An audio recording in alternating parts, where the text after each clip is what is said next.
Kita lanjutkan ayo ikhwah. Qala al-Imam Ibn al-Qayyim rahimahullah. Al-Imam Ibn al-Qayyim rahimahullah taala mengatakan at-tawadhu'. Di sini dia memberikan kita definisi tentang tawadhu' ini. Apa tawadhu' itu? Dia mengatakan inkisarul qalbi lillah. Tunduknya hati kepada Allah. Ya. Sehingga karena hatinya tunduk kepada Allah, apa saja yang Allah perintahkan kepadanya, ia kerjakan. Apa saja yang dilarang oleh Allah, ia jauhkan. Jadi ikhwani fiddin azakumullah, ini menunjukkan bahwa tawadhu' itu bukan hanya kepada manusia. Merendah itu bukan hanya kepada manusia. Tawadhu' yang pertama adalah harus kepada Allah Subhanahu wa taala, yaitu dengan menundukkan hati karena Allah Subhanahu wa taala. Ya, karena manusia apabila dia tidak menundukkan hatinya kepada Allah Subhanahu wa taala, maka dia akan senantiasa bermaksiat kepada Allah. Dia akan senantiasa meninggalkan perintah-perintah Allah, ya, dan melanggar larangan-larangannya karena hatinya tidak tunduk kepada Allah. Wa khafdul janah wa khafdu janahidz dzul, ya, dan merendah diri. Warahmati lil khalq, merendah diri dan penuh kasih sayang kepada manusia. Subhanallah, ini ayo ikhwah yang namanya orang yang mutawadhi'. Dia merendah diri kepada orang lain, ya, meskipun dia adalah prestasinya setinggi langit, meskipun dia adalah orang yang paling sukses, ya, jabatannya tinggi, namun dia tetap merendah. Khafdul janah, dia tetap merendah. Dia tidak merasa dirinya lebih dari orang lain, karena dia tahu bahwa dia meraih prestasi itu, dia mendapatkan kesuksesan itu bukan karena kecerdasan dan kepintarannya dia, namun itu semua adalah anugerah dari Allah. Sehingga dia tidak sombong, tidak angkuh kepada orang lain, ya. Kemudian warahmatil khalq, di samping dia merendah, juga dia merasa sayang kepada orang lain. Karena dia sayang kepada orang lain dan dia merendah kepada mereka, sehingga dia ingin juga melihat orang lain sukses seperti dia. Dia ingin melihat orang lain meraih apa yang dia raih. Ya, makanya ikhwani fiddin azakumullah, Allah Subhanahu wa taala berfirman di dalam Al-Qur'an, "Wal 'asri innal insana lafi khusr." Semua manusia dalam keadaan rugi, illal ladzina amanu, kecuali orang-orang yang beriman, illal ladzina amanu wa 'amilus shalihat wa tawasau bil haqq. Mereka saling mengajak, saling berpesan kepada kebenaran. Ya, setelah dia beriman, ya, dia melengkapi, menyempurnakan imannya, kemudian dia taat beribadah kepada Allah Subhanahu wa taala, juga dia ingin melihat orang lain seperti dia, beriman dan taat kepada Allah. Ya, dan itu tidak mungkin kalau kita tidak berdakwah. Jadi supaya orang-orang lain bisa beriman seperti kita, bisa taat kepada Allah Subhanahu wa taala seperti kita, kita harus berdakwah. Dan dakwah ini berat. Ya. Mungkin kita akan diejek, diolok. Makanya surah itu diakhiri dengan firman Allah, wa tawasau bis sabr, dan saling mengajak dan berpesan kepada kesabaran. Setelah mengajak kepada yang hak, mengajak orang lain kepada yang hak ini adalah berat. Bisa jadi kita dibantah, diejek, diolok. Makanya di akhir ayat itu dengan mengatakan watawasau bis sabr. Ya, mengajak keluarga, mengajak istri, mengajak anak-anak, anak kita sendiri, itu berat. Seringkali kita diakal-akali, seringkali kita dibantah oleh anak-anak atau oleh istri. Ya, maka ini membutuhkan kesabaran. Kalau orang tidak sabar, mungkin sekali dua kali dia akan bosan, dia akan berhenti berdakwah. Kemudian hatta la yara lahu ala ahadin fadla, sehingga dia tidak merasa bahwa dia ada kelebihannya atas orang lain. Ya, dia sama saja. Lihat ayolah ikhwah, kalau orang Badui datang ke kota Madinah, dia bertanya, "Aina Muhammad?" Mana Muhammad itu? Dia tidak tahu mana Muhammad sallallahu alaihi wasallam. Kenapa? Karena tidak ada baju yang membedakannya. Tidak ada fasilitas yang membedakannya. Ya, tidak ada penjaga, tidak ada pengawal. Ya, dia sama seperti yang lain-lainnya. Bahkan mungkin dia lebih sulit hidupnya daripada yang lain-lainnya. Sehingga kalau orang yang dari luar kota Madinah datang, dia tidak mengenalnya. Dia lapar seperti mereka, dia susah seperti mereka. Bahkan Aisyah radhiyallahu taala anha ketika ditanya bagaimana Rasulullah sallallahu alaihi wasallam di rumah, apa yang dikerjakan oleh Rasulullah sallallahu alaihi wasallam di rumahnya, ya, dia mengatakan kana yufli thawbah wa yakhsifu na'lah wa yakunu fi khidmati ahlihi. Dia menjahit bajunya, ya, kemudian menjahit sandalnya dan membantu keluarnya. Fa idza qamatis shalah, apabila salat sudah dikumandangkan, adzan tiba, dia keluar ke masjid. Jadi meskipun dia adalah orang nomor satu di zaman itu, tidak ada orang yang memiliki jabatan lebih tinggi dari dia, namun dia tetap bertawadhu. Ya. Bahkan ikhwani fillah azakumullah, orang yang terbaik setelah Rasulullah sallallahu alaihi wasallam adalah Abu Bakar. Sehingga mereka sepakat untuk mengangkatnya sebagai khalifah setelah Rasulullah sallallahu alaihi wasallam. Beberapa hari Umar bin Khattab radhiyallahu taala anhu selalu kehilangan Abu Bakar. Setiap selesai salat subuh dicari dia, tidak ada dia. Beberapa hari dicari, tidak ada. Karena biasanya khalifah itu setelah salat subuh dia duduk di tempatnya, kemudian orang-orang yang punya keperluan datang kepadanya dan meminta keperluannya. Namun Abu Bakar selalu hilang. Umar mengatakan, besok saya akan buntuti dia, kemana dia pergi.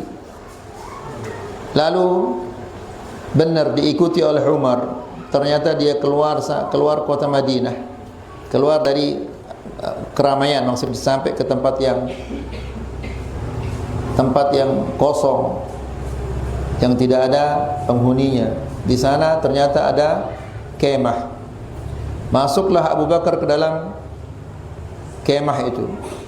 Umar sembunyi di balik batu. Tidak lama kemudian keluarlah Abu Bakar dari kemah itu. Masuklah Umar radhiyallahu taala anhu. Lalu Umar menemukan di dalam kemah itu adalah seorang wanita. Tapi wanita ini dia tua dan dia buta. Lalu dia salam dan dia bertanya, Dia ngapain orang laki-laki tadi itu di kemahmu? Dia mengatakan, kana yaqummu baitana. Dia nyapu rumah kami. Wa yahlubu syiyahana. Dan dia memerah susu kambing kami. Wa yuslihu ta'amana. Dan dia yang membuatkan kami makanan. Wa yaghsilu thiyabana. Dan mencuci baju kami. Di mana antum menemukan khalifah seperti ini ya ikhwan? Ya, jangankan khalifah, kepala desa pun cari yang seperti itu. Tak mungkin ada. Dia sendiri yang datang kemudian menyapu, memberes-bereskan rumahnya, kemudian memerah susu, mencuci pakaian. Dan itu bukan sekali dua kali, sudah sejak lama. Ya. Jadi ikhwani fiddin azakumullah, demikian mereka bertawadhu' kepada hamba-hamba Allah sehingga mereka diangkat oleh Allah Subhanahu wa taala sebagaimana yang sudah kita katakan di kajian yang sebelumnya, man tawadha'a lillah rafa'ahu Allah. Barang siapa yang bertawadhu' karena Allah, maka Allah akan mengangkatnya. Jadi hatta la yara lahu ala ahadin fadla, sehingga dia merasa bahwa dia tidak ada kelebihan di atas orang-orang lain, sama dia. Wala yara lahu 'inda ahadin haqqan bal wal haqqu lah. Bahkan dia merasa bahwa dia tidak punya hak atas orang lain. Kalau sekarang kan kalau ustaz atau kiai atau tuan guru, dia merasa punya hak untuk disambut ketika dia datang, diambil sandalnya, dirapikan. Dia merasa ini haknya dia. Ya, orang yang bertawadhu itu dia merasa bahwa dia tidak punya hak atas orang lain. Bahkan dia merasa orang lain itu yang punya hak atas dirinya sendiri. Ya, untuk diajarkan, untuk dijelaskan, untuk ditunjukkan mana yang salah, mana yang benar. Itu adalah tawadhu'. Qala al-Imam Ibn Hazm rahimahullah. Al-Imam Ibn Hazm rahimahullah ta'ala mengatakan, man imtuhina bil ujb. Barang siapa yang diuji oleh Allah Subhanahu wa ta'ala dengan penyakit al-ujb ini. Nasallallahu alaihi wasallam dari penyakit al-ujb. Al-ujb ini lebih bahaya daripada riya dan sum'ah. Ya. Nabi sallallahu alaihi wasallam mengkhawatirkan terhadap sahabat-sahabatnya riya dan sum'ah lebih daripada ad-dajjal. Padahal dajjal, semua nabi yang diutus oleh Allah, ia ingatkan umatnya tentang bahaya ad-dajjal. Namun Nabi SAW ada yang lebih dikhawatirkan terhadap sahabat-sahabatnya daripada Al-Masih Ad-Dajjal. Apa itu? Nabi mengatakan asyirkul khafi, syirik yang tersembunyi. Lalu Nabi mencontohkan an yaquma ar-rajulu fayusalli, yaitu seseorang berdiri salat, fayuzayyinu min salatihi, lalu dia perindah salatnya, dia perbaiki salatnya, lima yara min nadharir rajuli, karena ada orang lain yang melihatnya. Jadi dia memperbaiki salatnya itu karena ada orang melihatnya. Al-ujb lebih berbahaya daripada itu, lebih berbahaya daripada sum'ah, lebih berbahaya daripada riya. Al-ujb bisa jadi ketika kita sendiri-sendiri. Ya, ketika seseorang bangun di tengah malam, kemudian dia salat, khusyuk salatnya, anaknya tidur, istrinya tidur, tetangga-tetangganya semuanya tidur. Ya, tiba-tiba dibisikkan di telinganya, kamu ini adalah orang yang paling alim di desa ini, kamu paling alim di komplek ini. semua orang tidur, kamu yang bangun untuk melaksanakan sholat malam, maka besar kepalanya. Itu adalah ujub. Riya, sum'ah, dia butuh ada orang lain yang melihatnya atau ada orang lain yang mendengarnya. Ujub sendiri pun bisa masuk ujub itu. Dan Rasulullah SAW mengatakan salasun muhlikat, ada 3 hal yang membinasakan manusia. Apa itu? Hawan muttaba', kesenangan hati yang selalu diikuti. Kemudian yang kedua, syuhun muta', kekikiran yang diikuti. Lalu yang ketiga, wa i'jabul mar'i bira'yih, dan bangganya seseorang dengan pendapat-pendapatnya. Ikhwani fiddin, a'azzakumullah, Allah subhanahu wa ta'ala berfirman di dalam Al-Quran, wa yawma hunainin id a'jabatkum kathratukum falam tughni ankum syai'a. Ingatlah pada hari Hunain ketika kalian membanggakan jumlah kalian yang banyak. Ya, begitu mereka melihat bahwa jumlah mereka lebih besar daripada musuhnya, mereka mengatakan lan nuhzamal yawma min qillah. Ya, kita tidak akan kalah dengan jumlah yang sedikit. Namun ternyata apa yang terjadi? Ternyata mereka lari terbirit-birit. Falam tughni ankum syai'a.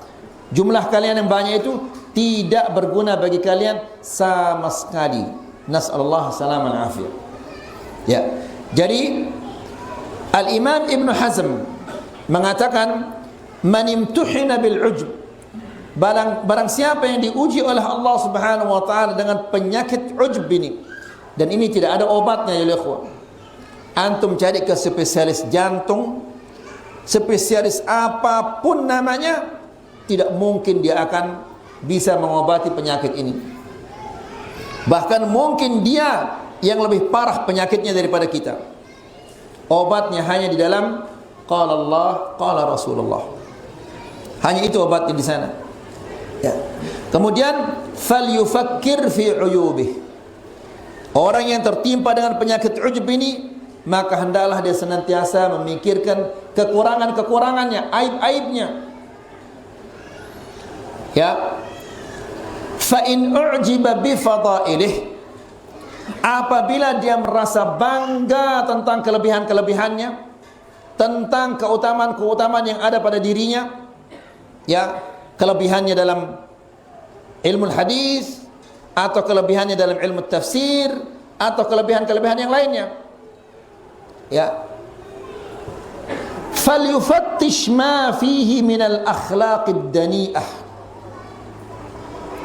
Kalau dia masuk ke dalam hatinya rasa bangga atas prestasinya atau kelebihan-kelebihan yang ada pada dirinya, maka hendaklah dia mencari, ya, akhlak-akhlaknya yang buruk, agar dia tidak merasa bangga dengan kelebihannya itu. Ternyata saya, meskipun saya punya prestasi setinggi ini, keburukan saya ini, sehingga dia tidak bangga dengan prestasinya itu. Kalau dia merasa bahwa dia adalah orang yang terkena dengan penyakit ujub itu, maka segera pikirkan kekurangan-kekurangan yang ada pada dirinya. Kalau dia sudah menyadari ternyata saya banyak kekurangan saya belum bisa mendidik anak saya, belum bisa mendidik istri saya, belum bisa berbakti kepada kedua orang tua saya, ya, maka ini semua apabila kita menyadarinya, ini akan mengusir rasa ujub yang ada di dalam hati kita. Ya, demikian juga apabila dia ditimpa oleh Allah, diuji oleh Allah Subhanahu wa taala dengan merasa bahwa dia punya kelebihan-kelebihan di atas orang yang lain, maka hendaklah dia memikirkan akhlak-akhlaknya yang buruk. Ya, ternyata saya ini orang yang malas beribadah. Ya, ternyata saya kalau sholat saya asal-asalan saja. Saya kalau sholat Allahu Akbar, pikiran saya ke sawah, ke pasar, ke kebun, ke kantor. Ini semuanya adalah uyub dan akhlak yang rendah ini ayol ikhwah. Masa di hadapan Allah dia memikirkan hal yang seperti itu? Ya. Kemudian fa in khafiyat alaihi uyubuh. Fa in khafiyat alaihi uyubuh jumlatan, apabila setelah dia merenung-renung, ya, namun dia tidak mendapatkan aib yang ada pada dirinya, dia tidak menemukan kekurangan-kekurangan pada dirinya. Kira-kira mungkin gak orang tidak ada kekurangannya ya ikhwan? Tidak mungkin. Ya.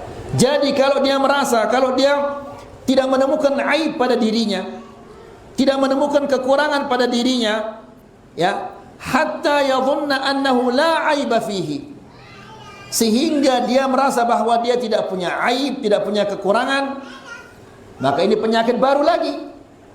La ilaha illallah.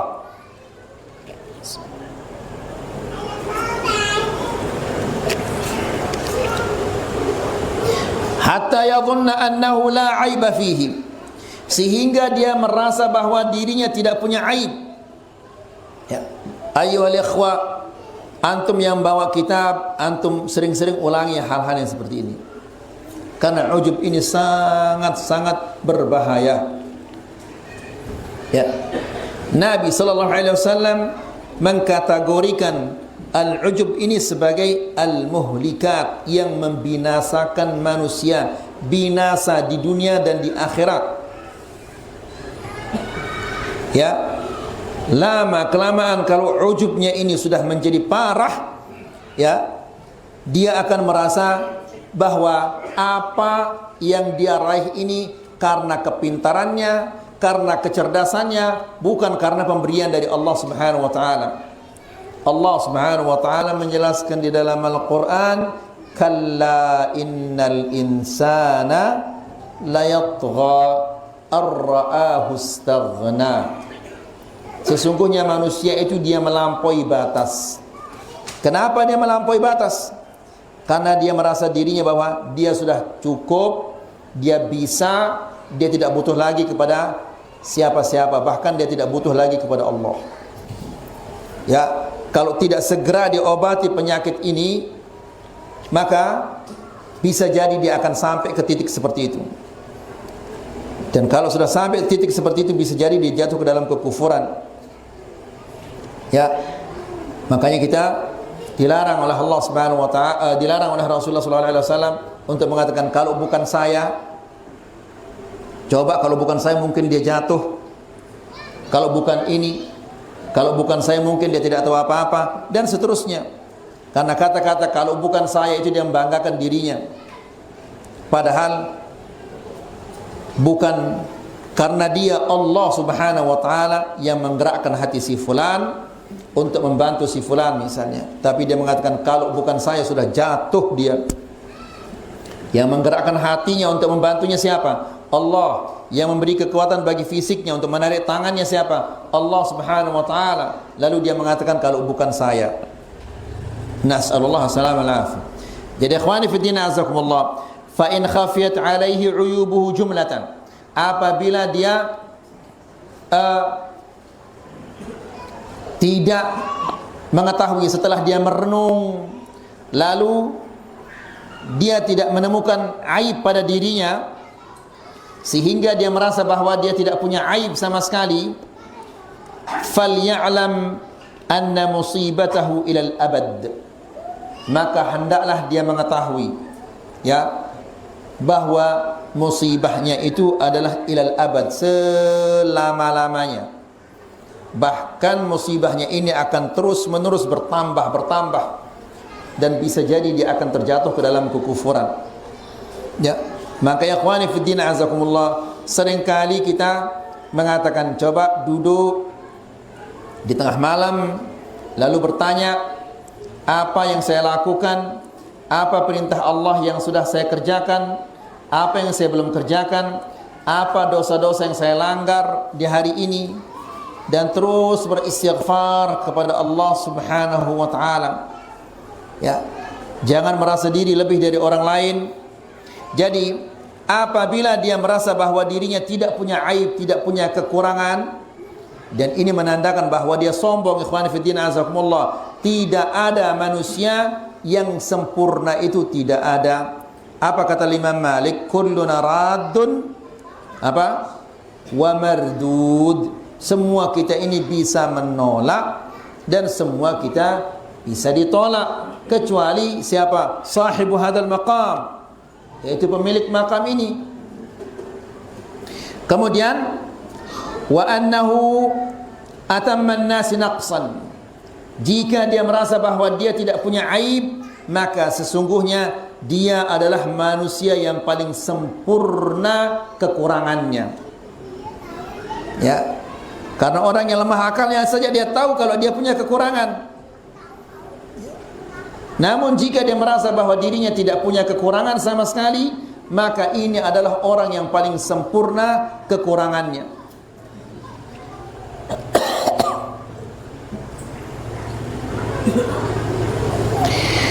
Wa'azamahum uyuban, dan dia adalah orang yang paling besar aibnya. Kalau dia merasa dia tidak punya aib, maka dia adalah orang yang paling besar aibnya. Wa ad'afahum tamyizan, dan dia adalah orang yang paling lemah akalnya. Ya, paling lemah akalnya, sehingga dia tidak menemukan aibnya sendiri. Ini adalah orang yang paling lemah akalnya. Ya, orang yang pintar itu adalah orang yang senantiasa mengetahui aibnya. Wah, ternyata aib saya ini, kekurangan saya ini, kekurangan saya ini, kekurangan saya ini. Ya, setiap hari dia memantau kekurangannya, memeriksa kekurangannya, kemudian memperbaikinya. Ya, terus menerus demikian. Jadi orang yang merasa bahwa dia tidak punya aib, dia adalah orang yang paling lemah akalnya. Wa awwalu dzalik, dan yang pertama, annahu dha'iful aqli jahil. Dia adalah orang yang lemah akalnya dan orang yang jahil. Orang yang tidak merasa dirinya punya aib. Wala aiba ashadda min hadain.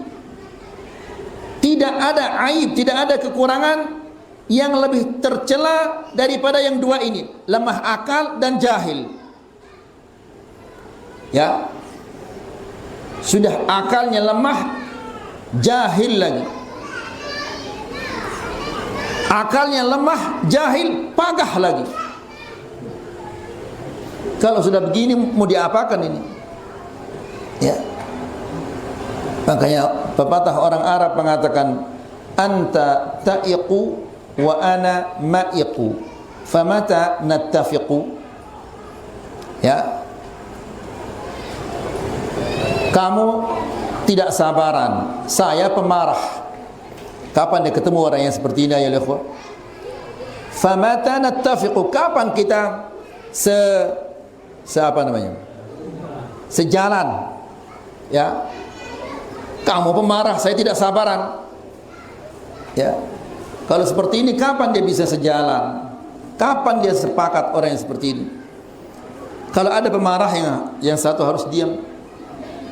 Kalau dua-duanya marah, maka ini ada yang bawa api, ada yang bawa bensin, nyala sudah dia. Kemudian, li'anna al-aqil huwa man mayyaza uyuba nafsihi. Yang namanya orang yang berakal itu, dia adalah orang yang mengetahui aib-aib yang ada pada dirinya. Ya, baik dalam perilaku atau dari sifat-sifat yang batin seperti sombong, riya, ujub, sum'ah. Ya, itu semuanya adalah aib, cacat itu, celaan itu. Atau sifat yang zahir, yang suka berghibah, suka berbohong, ya, malas kalau datang naik salat berjamaah, malas datang ke pengajian. Ini semua aib ayuhal ikhwah. Maka orang yang akil itu, orang yang akalnya baik, akalnya sehat, dia adalah man mayyaza uyuba nafsihi. Dia orang-orang yang mengetahui aib-aib yang ada pada dirinya. Faghalabaha, lalu dia kalahkan dia. Dia kalahkan aib-aibnya itu. Wasa'a fi qam'iha, dan dia senantiasa berusaha untuk menundukkan aibnya itu. Ya, ikhwani fillah azakumullah. Orang terkadang dia menikmati aibnya itu. Sekarang, kenapa orang itu riya? Karena dia merasa senang dengan riya itu. Kenapa dia sum'ah? Karena dia senang dengan sum'ah itu. Kenapa dia ujub? Karena dia senang nikmat itu. Sum'ah itu nikmat. Kemudian riya itu nikmat. Ujub itu nikmat. Kalau dia nikmat, kapan dia akan menghentikannya? Ya. Tidak tahu kalau itu riya, tidak tahu kalau itu sum'ah, tidak tahu kalau itu ujub. Ini aib juga. Ya. Entah waktunya.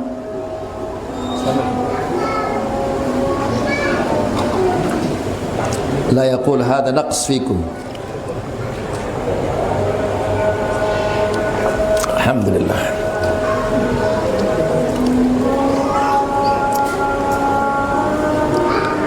أين هو؟ لأن العاقل هو من ميز عيوب نفسه فغالبها وسعى في قمعها, dan dia berusaha untuk menundukkan aib-aibnya itu. Ini orang yang punya akal.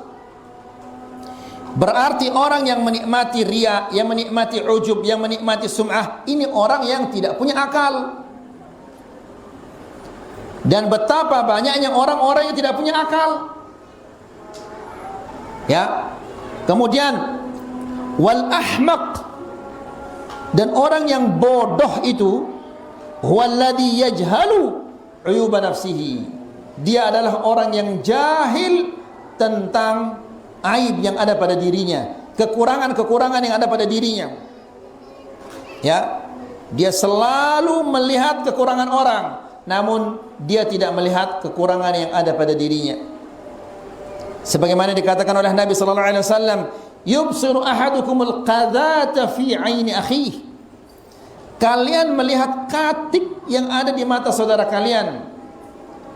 Ya. Wala yubsirul jid'a mu'taridan. Namun di depan matanya ada batang pohon yang melintang, dia tidak tahu di matanya. Ya. Aibnya orang dilihat, namun aibnya dia sendiri dia tidak tahu. Nasallallahu alaihi wasallam. Jadi wal ahmaq huwa alladhi yajhalu uyuba nafsihi. Orang yang bodoh itu adalah orang yang jahil, yang tidak tahu tentang aib dirinya. Ya. Ada orang tahu tentang aibnya, namun dia tidak berusaha untuk mengalahkan aibnya itu. Ya. Sering telat salat berjamaah. Ya. Ini aib. Bahkan ini aib yang sangat besar. Dipanggil oleh Allah Subhanahu wa taala lalu tidak datang. Ini aib yang luar biasa. Tidak ada usahanya untuk apa? Setel alarm. Tidak ada usahanya untuk apa? Awal datang ke masjid, padahal dia tahu ya bahwa Nabi sallallahu alaihi wasallam yang mengatakan kalau kalian tahu bagaimana besar pahalanya orang yang berada di saf yang pertama, maka seandainya dia berjalan dalam keadaan merangkak, dia sanggup merangkak.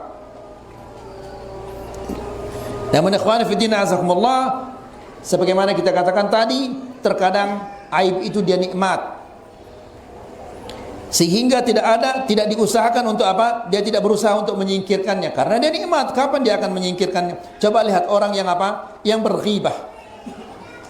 Ya, sanggup dia duduk berjam-jam berghibah itu ayolah ikhwan. Bicarakan orang, sanggup dia berghibah berjam-jam. Tapi coba duduk di majlisul ilm, duduk di pengajian, belum sejam, hanya 45 menit sudah 10 kali dia nguam atau 30 kali dia nguam.